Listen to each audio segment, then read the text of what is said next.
जैसा कि पिछले वीडियो के अंतर्गत हमने मस्तिष्क के प्रमुख अग्र मस्तिष्क वाले भाग का अध्ययन किया। अग्र मस्तिष्क के अंतर्गत हमने जो है प्रमस्तिष्क, थैलेमस और हाइपोथैलेमस वाले महत्वपूर्ण भागों का अध्ययन किया और आज हम अध्ययन करेंगे इस वीडियो के अंतर्गत मध्य मस्तिष्क के बारे में।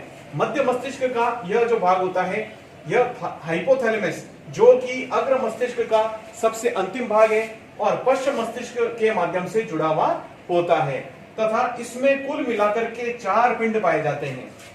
ठीक है, इसमें मस्तिष्क के कुल मिला के 4 पिंड पाए जाते हैं और इन पिंडों को कहा जाता है कॉर्पोरा क्वाड्रिजेनिन।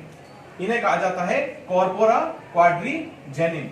इसमें कॉर्पोरा क्वाड्रिजेनिन के जो 2 ऊपर वाले भाग होते हैं, जो 2 ऊपर वाले भाग होते हैं हमारे दोनों नेत्रों की सहायता से देखने की क्रियाओं देखने का कार्य करते हैं। ठीक है, ये जो 4 पिंडक होते हैं इनमें से ऊपर के जो दोनों पिंडक हैं जिन्हें कॉर्पोरा क्वाड्रिजेनिन कहा जाता है ये देखने की क्रिया से संबंधित है और जो नीचे वाले जो दोनों पिंडक होते हैं वह हमारे सुनने की क्रिया से संबंधित होता है, जो सुनने का कार्य करते हैं। अब हम पढ़ेंगे मस्तिष्क के सबसे अंतिम भाग जिसे अपन पश्च मस्तिष्क भी कहते हैं। पश्च मस्तिष्क को मुख्य रूप से 3 भागों में विभाजित किया जा सकता है।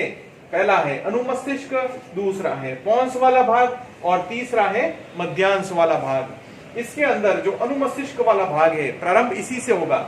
यह मस्तिष्क का दूसरा, ध्यान रखिए, यह मस्तिष्क का दूसरा सबसे बड़ा भाग है। तो पहला बड़ा भाग कौन सा है? प्रथम बड़ा भाग। मस्तिष्क का प्रथम बड़ा भाग कौन सा है? प्रमस्तिष्क वाला भाग जो होता है वो मस्तिष्क का सबसे बड़ा भाग माना जाता है। दूसरा सबसे बड़ा भाग जो है वह अनुमस्तिष्क का माना जाता है तथा यह भाग हमारे शरीर की सभी ऐच्छिक क्रियाओं पर नियंत्रण रखने का कार्य करता है, जैसे बोलना, जैसे चलना फिरना, जैसे उठना बैठना। ये सभी प्रकार की जो क्रियाएं होती है वह ऐच्छिक पेशियों के माध्यम से नियंत्रित होती है और इन ऐच्छिक पेशियों के ऊपर नियंत्रण करने का कार्य अनुमस्तिष्क के माध्यम से किया जाएगा। और पोंस वाला जो भाग होता है यह महत्वपूर्ण भाग है। यह भाग मस्तिष्क के समस्त भागों को आपस में जोड़ने की क्रिया में कार्य करता है, जोड़ने का कार्य करता है ताकि मस्तिष्क के विभिन्न जो भाग होता है उनके मध्य में समन्वय को स्थापित किया जा सके। अब हम अध्ययन करेंगे मध्यांश के बारे में। इसके लिए आप सबसे पहले इसका स्क्रीनशॉट ले लीजिए। आपने स्क्रीनशॉट ले लिया होगा। अब हम अध्ययन करेंगे मस्तिष्क के यानी पश्च मस्तिष्क के सबसे अंतिम भाग मध्यांश के बारे में। मध्यांश वाला जो भाग होता है इसी भाग से मेरुरज्जु नामक संरचना का प्रारंभ होता है। हम पढ़ते हैं मध्यांश के बारे में। पश्च मस्तिष्क का सबसे अंतिम भाग माना जाता है, यानी सबसे अग्र भाग है प्रमस्तिष्क और सबसे अंतिम भाग जो माना जाता है वह मध्यांश माना जाता है। यह भाग हमारे शरीर की अनैच्छिक क्रियाओं पर नियंत्रण रखने का कार्य करता है। यह एक महत्वपूर्ण भाग है। हमारे शरीर के अंदर पाई जाने वाली जितनी भी अनैच्छिक क्रियाएं होती है, जैसे कि रुधिर दाब है, लार का स्त्रवण होना है, भोजन का पाचन होना है, उत्सर्जन की क्रिया का संचालन होना है, ठीक है, और रक्त का परिसंचरण होना है, रक्तदाब है या हृदय की धड़कन है, ये जितनी भी प्रकार की अनैच्छिक क्रियाएं जो होती है इन सब का नियंत्रण एवं जो समन्वय का कार्य जो होगा वह पश्च मस्तिष्क के महत्वपूर्ण अंग मध्यांश के माध्यम से होगा। इसके अंतिम भाग से मेरुरज्जु नामक एक संरचना जुड़ी हुई होती है जो केंद्रीय तंत्रिका तंत्र का एक महत्वपूर्ण अंग मानी जाती है। अब हम पढ़ेंगे मेरुरज्जु के बारे में, मस्तिष्क के बारे में और उसके विभिन्न भागों के बारे में हमने विस्तार के साथ में अध्ययन कर लिया है। अब हम अध्ययन करेंगे मेरुरज्जु के बारे में।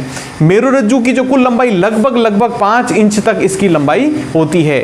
यह मध्यांश में से होकर के निकलती है। यह मेरुदंड की कशेरुकाओं में पूर्ण रूप से सुरक्षित रहती है। आपने देखा होगा जो हमारे शरीर के अंदर पीठ के मध्य भाग में रीढ़ की हड्डी पाई जाती है। क्या पाई जाती है? रीढ़ की हड्डी पाई जाती है। इस रीढ़ की हड्डी को ही हम क्या कहते हैं? कशेरुक दंड। कशेरुक दंड भी इसे कहा जाता है। इस कशेरुक दंड के अंदर जो है कुल मिलाकर के 33 जो होती है वो छल्लेनुमा अस्थियां लगभग इसमें पाई जाती है। ये छल्लेनुमा अस्थियां जो होती है ये भीतरी भाग से खोखली होती है।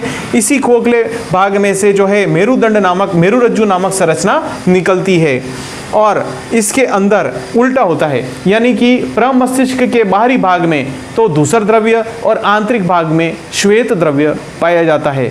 लेकिन इसके अंदर अलग होता है, मेरुरज्जु के जो बाहरी भाग है उसके अंदर धूसर द्रव्य नहीं श्वेत द्रव्य पाया जाता है, जबकि भीतरी भाग में धूसर द्रव्य पाया जाता है। यह केंद्रीय नाल संरचना के रूप में कार्य करती है, यानी यह संरचना एक प्रकार से थोड़ी सी बेलनाकार होती है। कैसी होती है? थोड़ी सी बेलनाकार संरचना के रूप में कार्य करती है। बेलनाकार, नली के समान, नली के समान कैसी संरचना होती है? बेलनाकार संरचना होती है। और यह मुख्य रूप से क्या कार्य करती है? प्रतिवर्ती क्रियाओं का संचालन करती है। प्रतिवर्ती क्रिया किसे कहते हैं? वह क्रिया जिसके अंतर्गत हमारे शरीर में कोई कांटा चुभ जाए या हमारे शरीर किसी गर्म वस्तु को स्पर्श कर ले, तो ऐसी स्थिति में समस्त प्रकार की संवेदनाओं को उद्दीपनों के रूप में तत्काल ही मस्तिष्क तक पहुंचाया जाता है या मेरुरज्जु तक पहुंचाया जाता है। लेकिन इसमें मेरुरज्जु तक पहुंचाया जाता है क्योंकि मेरुरज्जु के माध्यम से यह क्रिया संचालित होती है और मेरुरज्जु में उन समस्त प्रकार की संवेदनाओं का विश्लेषण होता है और विश्लेषण होने के पश्चात जो प्रतिक्रियाएं निर्धारित की जाती है, जो निर्देश निर्धारित किए जाते हैं, वे इसी दूसरे प्रकार की जो प्रेरक तंत्रिका कोशिकाओं के माध्यम से मेरुरज्जु से जो निकलती है प्रेरक तंत्रिका कोशिकाएं, उनके माध्यम से होते हुए संबंधित अंगों तक पहुंचा दी जाती है। तो जिससे क्या होता है कि मस्तिष्क को दूसरे कार्य करने के लिए समय मिल जाता है या जगह मिल जाती है। मेरुरज्जु काफ़ी कार्यों का संचालन कर लेती है। इसके अलावा मेरुरज्जु एक प्रकार का मार्ग प्रदान करती है। हमारे शरीर के अंदर जितनी भी संवेदनाएं होंगी वे सभी मेरुरज्जु से होते हुए अधिकांशतया मस्तिष्क तक पहुंचेगी और मस्तिष्क से प्राप्त होने वाले निर्देशों को इन्हीं मेरुरज्जु से होते हुए संबंधित अंगों तक पहुंचा दिया जाएगा। मेरुरज्जु में से 33 जोड़ी मेरु तंत्रिकाएं निकलती है। ये मेरु तंत्रिकाएं हमारे शरीर के विभिन्न भागों तक फैली हुई अवस्था में पाई जाती है। आज के लिए बस इतना ही। आप इसका स्क्रीनशॉट ले सकते हैं।